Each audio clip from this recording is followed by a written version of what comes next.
नमस्कार. आज मी प्राध्यापक MP पाटील सरांच्या महाकाव्य काव्य समजलेलं उमजलेलं या पुस्तकातील नामदेवांची अभंगवाणी आणि मोरोपंतांची केकावली या प्रकरणाच्या मी पाडलेल्या 4 भागांपैकी शेवटचा 4था भाग वाचतोय. मोरोपंतांच्या अनुतापाची अभिव्यक्ती नामदेवासारखी भावाचा सरलार्थ प्रतीत करणारी नाही. ती कधी कल्पकतेचे सहाय्य घेते तर कधी नाट्याशी संवाद साधत व्यक्त होते. त्यामुळे अशी अभिव्यक्ती बरीचशी प्रासादिक आणि हृद्य ठरते. पतित मी तसे काय अशा दिनवाण्या प्रश्नांतून मी पतित आहे असाच अनुताप ते व्यक्त करतात. मला निरखिता भवच्चरण कन्यका आपगा म्हणे अगई ऐकलेही न कधी असे पापगा. करश्रवणी ठेविते नुघडी नेत्र घे भीतीला. अशा कल्पनारम्य गंगेबरोबरच्या संवादातून दिलेली स्वतःच्या पापाबद्दलच्या अनुतापाची कबुली मोठी नाट्यमय ठरते. तयांत विशुद्ध मी शलभ जेवी दावा नळी. व्रणार्थ पशूच्या शिरावरी वनी उभे काकसे. स्मरादी रिपुमन्मनी अहीन काळ भेका कसे. मी अपवित्र आहे असा अनुताप व्यक्त करण्यासाठी वणव्यात सापडलेले टोळ, जखमाने घायल झालेल्या पशूच्या डोक्यावर बसलेले कावळे यांची स्वतःच्या मनात उद्भवलेल्या काम क्रोधादी शत्रूबरोबर केलेली कल्पक तुलना समर्पक ठरते. आणि येथील सर्प हे बेडकांना प्राणघातक ठरतात हा दृष्टांतही अर्थपोषक अर्थविस्तारक ठरतो. अनावर पिशाचिका विषयवासना सत्यजी असे करवी कृत्य जी भुलविते कधी न त्यजी. म्हणून तुझ जाणत्या विनवितो इला काढगा. इथेही न आवरणाऱ्या भुलवणाऱ्या विषयवासनांबद्दलचा अनुतापच व्यक्त होतो आणि त्या काढून टाकण्यासाठी केलेल्या विनंतीला नाट्यात्मस्पर्श भावपोषक ठरतो. कामक्रोध विषयवासना आदींबद्दल अनुताप व्यक्त करता करता व्यक्त झालेले शारण्यही या केकांतून प्रतीत होत असते. पतित मी नसे काय की कृपाची सरली. नसेल दिसलो कसा विषाद धरला म्हणून. असे हे अनुतापस्पर्शित प्रश्न शारण्य अभिमुखच ठरतात. अजांड शतकोटी ज्या उदरी सर्वदा नांदवा.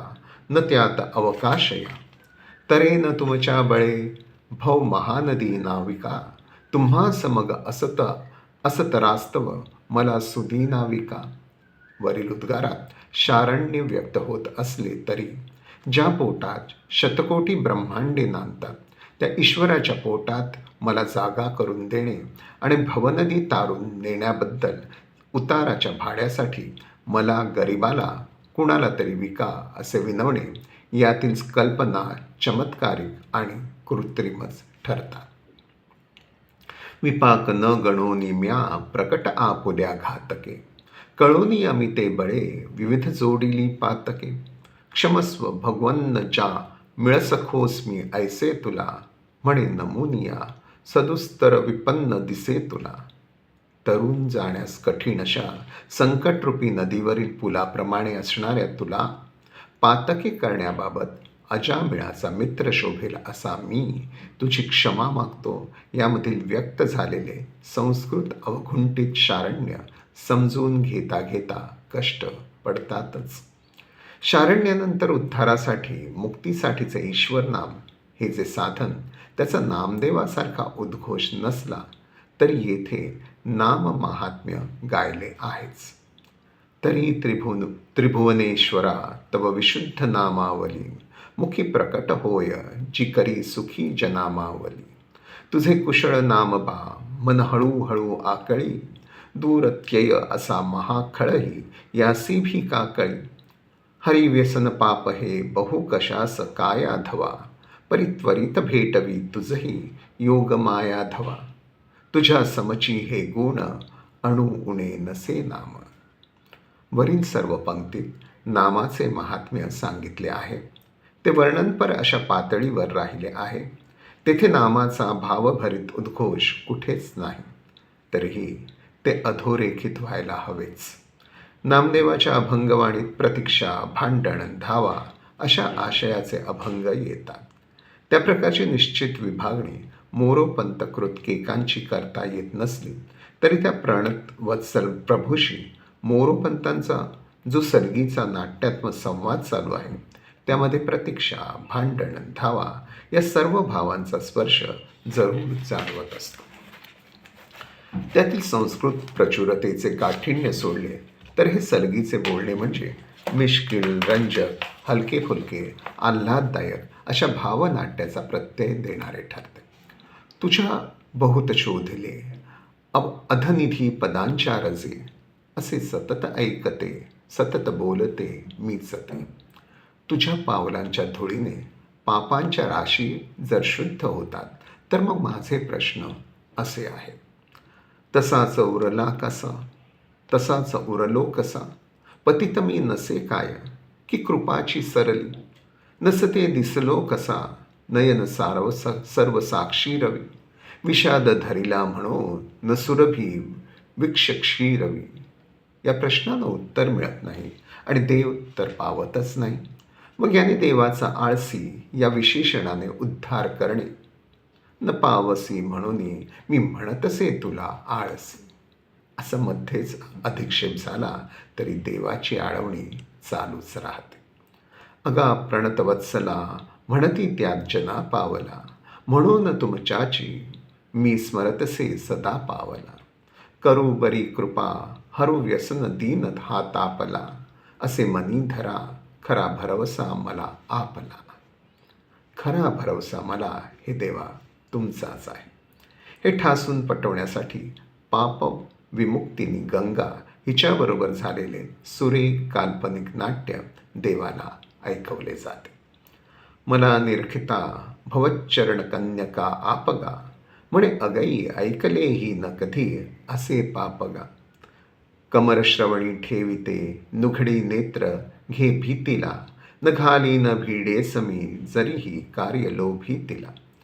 या 10व्या केकेपासून पुढील 113व्या केकेपर्यंत देवाबरोबर अधूनमधून चाललेला सलगीचा संवाद भावनाट्याचा प्रत्यय देणारा ठरत असतो. सुरर्षी जवळी स्वयं वदसी तत्र तिष्ठामिया, तुझ्याची वचने म्हणे तुझ कथावश स्वामिया. जसा स्थिर कथेत तू स्थिर करी तसे या मना, स्वभक्त सरपाद्या सफळ हे असो कामना. भावात्मकतेची अशीच प्रतीती देणाऱ्या स्थळांचा निर्देश जाता जाता केलाच पाहिजे. तरीही नामदेवासारखा देह जावो अथवा राहो असा अटीतटीचा उत्कट निर्धार या संसारी मोरोपंतांकडे नाही. आणि नामदेवासारखा अंतिम साफल्याचा साक्षात्कार त्यांना होणे दुरापास्त होते, तरीही त्यांचा निर्देश केलाच पाहिजे. आणि त्यांनी धाव करीत ईश्वरचरणी जे मागणे केले आहे ते वैयक्तिक भावस्पर्शाचे असून उत्कटतेच्या पातळीवर जोखावे असेच आहे.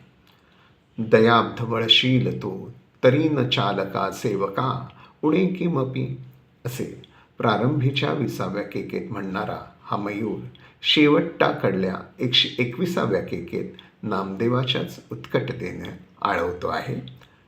दयमृत घना अहो हरी वळा मयूराकडे, रडे शिशु तयाशी घे कळवळोनी माताकडे. आणि सदुक्त मार्गावरील जीवन प्रवासासाठी अगदी आतून आलेल्या गांभीर्याने नैतिक मूल्यासाठीचे केलेले आवेगशील आवाहन अगदी अंतर्यामीच्या मनस्वीपणाचे आहे. सुसंगती सदा घडो, सुजन वाक्य कानी पडो, कलंक मातीचा झडो, विषय सर्वथा नावडो. सदंघ्री कमळी दडो, मुरडिता हटाने अडो, वियोग घडता रडो, मन भवच्चरित्री जडो. केकावलीचा अनुभव घेताना वरील प्रकारची जी भावमयता आढळते ती मध्ये व्यत्यय आणणाऱ्या गोष्टी मात्र बऱ्याच आढळतात. श्रवण, कीर्तन आदी नवविधा भक्तीबद्दलची जी वर्णनपर रचना येते ती आत्मपरतेपासून खूपच दूर गेलेली दिसते.